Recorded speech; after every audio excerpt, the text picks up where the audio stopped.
La prehistoria de la música. Es una exposición que trata el origen y diferentes usos de algunos de los objetos sonoros más antiguos, creados por el ser humano, cuya sonoridad ocupó probablemente un lugar prominente dentro de la vida cotidiana de nuestros antepasados más remotos. Huesos, piedras, semillas, calabazas, caparazones, cuernos, caracolas, bambú, madera y fibras vegetales debieron facilitar la existencia de una cierta diversidad de objetos sonoros, como es el caso de los raspadores, los sonajeros y los bramaderas. También de elementos entrechocados, huesos, palos, piedras, para introducir sonidos de percusión e instrumentos de viento como trompetas naturales y flautas. Los instrumentos de música más antiguos provienen del hombre de Neandertal, especie de género Homo que se extinguió hace unos 30.000 años y que convivió con nuestro antepasado directo, el Homo sapiens. Los primeros instrumentos de percusión fueron los ornamentos, como collares o pulseras, que servían para indicar el rango social y que resonaban en las danzas rituales. Los primeros instrumentos de viento fueron conchas, huesos o cañas que producían sonido al pasar al aire a través de ellos y que se fueron modificando para crear las primeras flautas. La música en sus inicios tenía un carácter místico y se usaba principalmente de forma ritual, por ejemplo en los ritos funerarios y curativos, y en el social, en celebraciones o en el cortejo.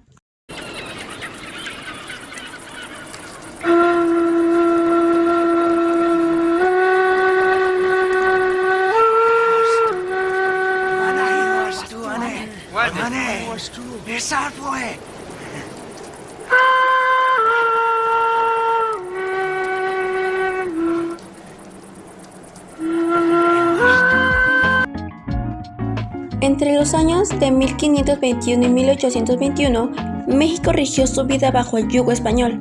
Los españoles observaron que los aztecas tenían habilidad musical y lo aprovecharon para acelerar la inculturación del pueblo y también la evangelización del catolicismo por medio de la iglesia. El fraile Pedro de Gante fue quien estableció la primera escuela de música en 1524 en Texcoco, misma que en 1527 fue trasladada a la Ciudad de México. Para 1528 se fundó el Cabildo Eclesiástico de la Nueva España, que tenía como función principal dar los nombramientos de músicos y cantores encargados de ejecutar la música en las ceremonias religiosas. En el siglo XVII llegaron a nuestro país compositores y músicos europeos que difundieron los estilos y formas musicales de uso al otro lado del mundo, como el canto gregoriano, el motete, el madrigal, la cantiga, el villancico y la sonata. Los instrumentos musicales utilizados en la época colonial fueron el órgano, el arpa, la flauta, la trompeta, la vihuela, la guitarra y el clavicordio. Las composiciones musicales fueron dedicadas al culto religioso de la época, así como para, en algunos casos, representar los sentimientos humanos más profundos. Los compositores más destacados de esta época fueron Manuel de Sumaya, José Manuel Aldana, Hernando Franco, Antonio de Salazar, José Gutiérrez de Padilla y Juan Antonio Vargas y Guzmán.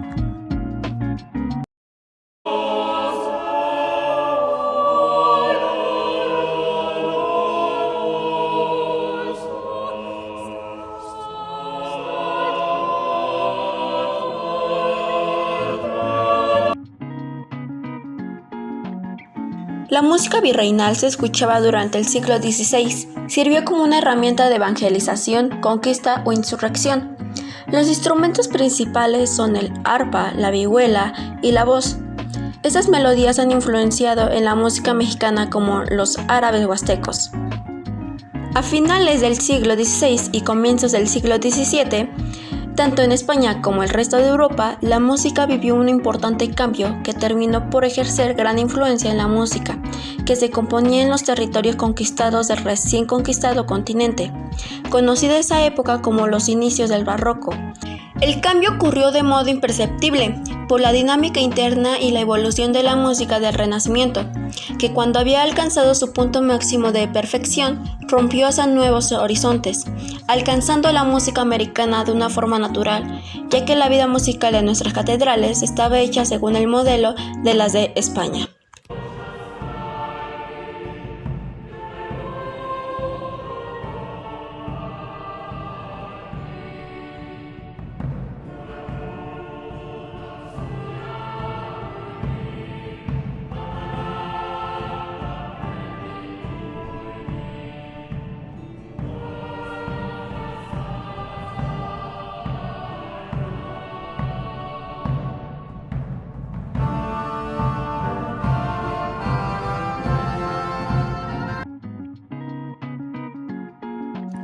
Con el inicio de la Guerra de Independencia el 15 de septiembre de 1810, los jarabes acompañados por la guitarra se volvieron el canto del espíritu nacional.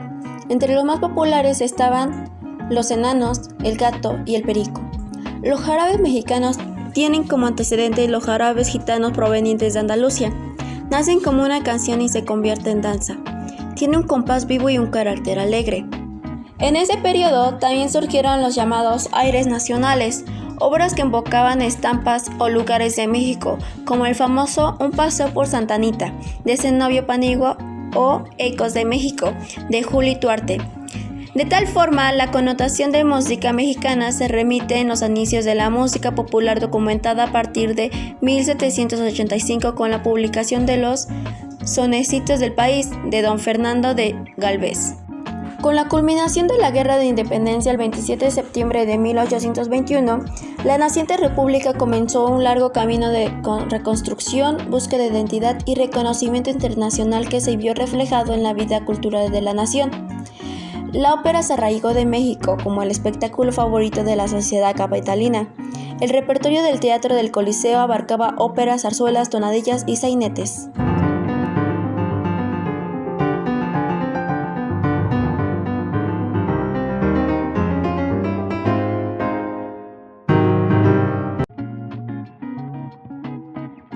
Uno de los periodos más fructíferos de la música clásica en México ocurrió entre 1880 y 1910, bajo la dictadura de Porfirio Díaz.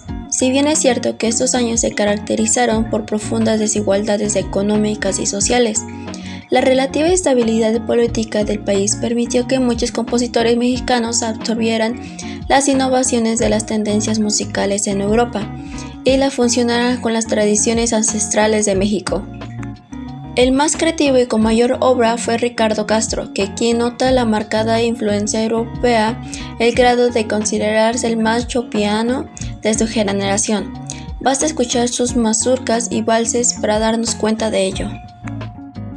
La ópera durante el Porfiriato fue uno de los espectáculos más importantes. Ahí se reúnen las clases acomodadas de la sociedad porfiriana y en algunas ocasiones algunos personajes acaparaban la atención del público tanto más que los mismos concertistas.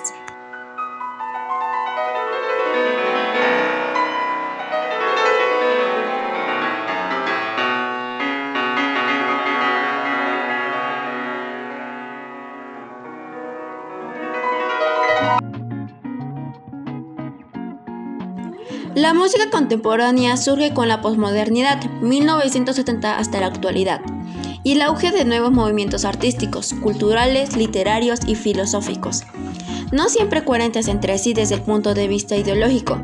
El compromiso contemporáneo está en la innovación, el progreso y la crítica de las vanguardias musicales, defendiéndose similares posturas estéticas como la hibridación cultural, la música popular y la apropiación creativa, ante los grandes relatos hegemónicos. Ello ha sido nombrado por el musicólogo mexicano Rubén López Cano como música dispersa.